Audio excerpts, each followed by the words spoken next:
국민 여러분, 안녕하십니까? 여기는 대한민국 대표 정치 전문 플랫폼 한국정치TV입니다. 6월 24일 국회에서는 김민석 국무총리 후보자에 대한 인사청문회가 열렸습니다. 인사청문회 첫날인 이날 여당과 야당은 김민석 국무총리 후보자에 대한 각종 의혹을 둘러싸고 격돌했습니다.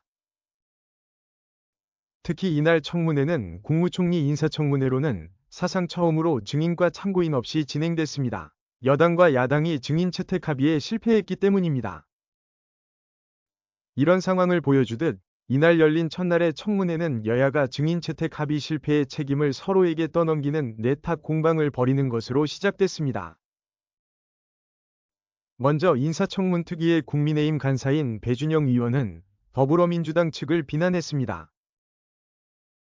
배준영 의원은 국민의힘은 김민석 후보자의 가족과 전처를 빼고 수상한 금전 관계가 있는 5명만 증인으로 요청했는데도 민주당이 응하지 않았다고 주장했습니다.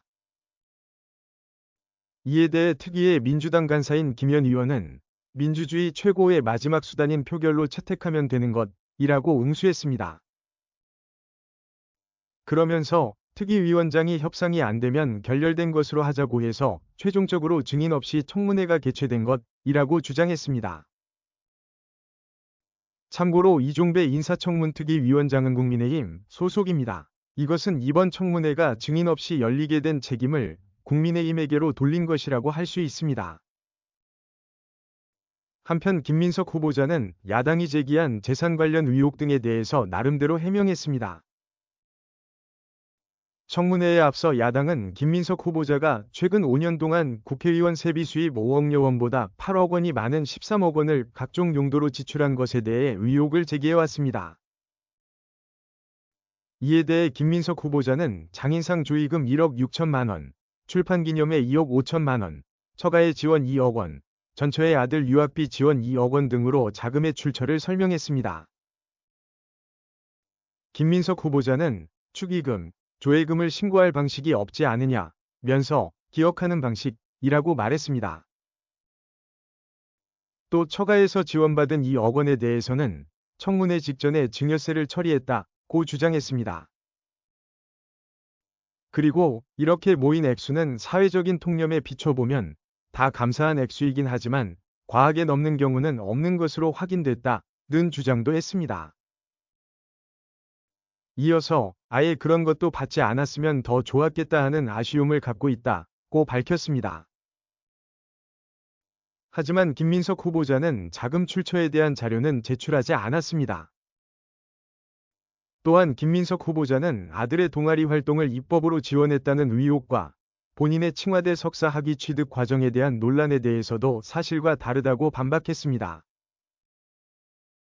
김민석 후보자는 대학 진학 원서에 활용하지 않았다면서 칭화대라는 대학이 그렇게 허위로 학위를 줄 수 있는 대학은 아니다 라고 말했습니다. 김민석 후보자는 자기의 지인인 건설업자 이모 씨가 2019년 김민석 후보자의 모친 소유 빌라에 전세를 든 지 2달 만에 계약을 해지했고 그 직후 아내 장모가 다시 전세 계약을 맺었다는 의혹에 대해서도 설명했습니다. 김민석 후보자는 이 씨가 쉐어하우스 사업을 하려다가 조건이 안 맞아서 정리를 했고 아내가 서울에서 집을 찾고 있다가 들어온 것이라고 밝혔습니다. 김민석 후보자는 민주당 지역위원장 출신 강모 씨가 미국 유학비를 지원해줬다는 의혹에 대해서도 해명했습니다. 김민석 후보자는 강 씨가 배추 관련 농사에 투자하면 수익이 생겨 미국 학비에 도움이 될 수 있다고 말해 전세금을 빼서 줬는데 사업이 잘 안 돼 매월 송금을 받았다고 했습니다. 한편 김민석 후보자는 야당 의원이 올해 정부 예산 규모를 묻자 정확한 숫자까지 말씀드려야 하나 라고 말했습니다. 이어서 저희가 지금 추계를 다시 해야 하는 상황이라고 보고 있다고 했습니다. 그러나 주로 세수 등을 대상으로 하는 추계는 예산 규모와는 무관합니다. 또 김민석 후보자는 국내 총생산 대비 국가 채무 비율을 묻는 질의에 대해서도 20에서 30% 정도 사이로 알고 있다고 대답했습니다. 하지만 우리나라 국가 채무 비율은 지난해 예산안 기준 47.4%를 기록했습니다. 올해 1차 추경 집행 시에는 48.4%로 늘어날 것으로 추산됩니다. 이에 대해 국민의힘은 올해 예산 규모도 모르는 이런 총리 후보자에게 대한민국 살림을 맡길 수 없다 면서 국무총리 지명 철회를 촉구했습니다. 이날 야당은 김민석 후보자가 청문회 자료를 제대로 제출하지 않았다고 비판했습니다. 국민의힘 소속인 이종배 인사청문특위 위원장은 개인정보 제공 미동의 등으로 제출받지 못한 자료가 전체 자료의 73.3%에 달한다고 지적했습니다. 그러자 김민석 후보자는 그동안 인사청문회 전례와 규정에 따른 것이라고 대답했습니다. 한편 이날 인사청문회에 대해 정치권에서는 국민의힘도 결정적인 한방을 보여주지 못했다는 평가를 내놓았습니다. 즉, 언론 매체 등을 통해서 이미 나왔던 의혹 제기를 되풀이했을 뿐 사실관계 규명은 부족했다는 말입니다. 반면에 민주당은 이날 김민석 후보자를 적극 비호했습니다. 예를 들어 박선원 민주당 의원은 청문회 도중 성경책을 꺼내 마태복음 6장 34절을 읽었습니다. 그런 뒤 김민석 후보자가 엄청난 역경을 이기면서 이 말씀을 몇 번이나 되새겼을까 생각했다고 말했습니다. 김병기 민주당 원내대표도 이날 열린 당회의에서 검찰이 김민석 후보자 고발 사건에 대한 수사를 착수한 것에 대해 언급했습니다.